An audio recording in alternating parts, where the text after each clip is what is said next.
pretty easy actually. So I'm gonna be here right away. Okay, you guys are gonna feed the head.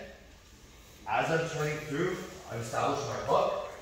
Okay, I'm gonna lock this into place. Okay, and I'm gonna keep this upper position locked in. I'm not gonna try to do a regular seatbelt grip. So I still have my start at the cross body ride, and I have my hooks in. You can see this exposes his arm. So now from here, I get my Kimura grip, and I start hipping out immediately. As I hip out, he's probably putting his grips together. Okay, once he puts his grips together, I'm just gonna take my foot and I pummel inside for what's called double torso legs. So both legs are underneath.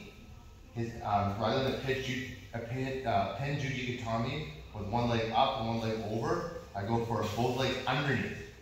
Okay, I put my foot on the hip. Most people try to sit up at this point. If not, I hoist and I triangle.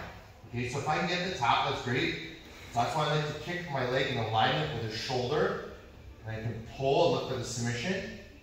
Okay, so one of the options is I'm going to push his arms in and then rip them back.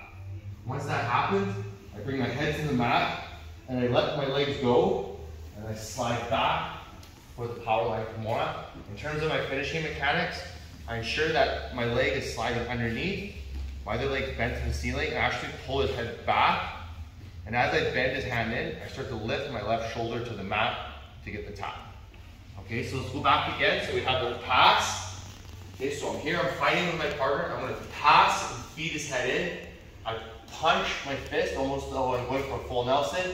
I turn the corner and immediately I keep pressure here with the gable grip.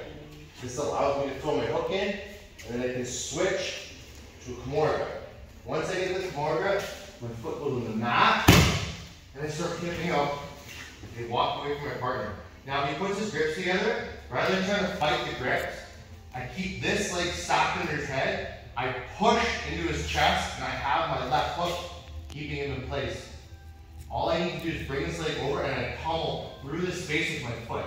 Now my left foot, which is already here, goes directly to his hip. I then lift him and I kick my leg towards his neck. This makes it way easier if you have shorter leg to try to triangle the partner. Okay, so how do I get up? I want to push his grips in as I pull to break them. Okay, so don't sit here and try to pull. I push in and then pull.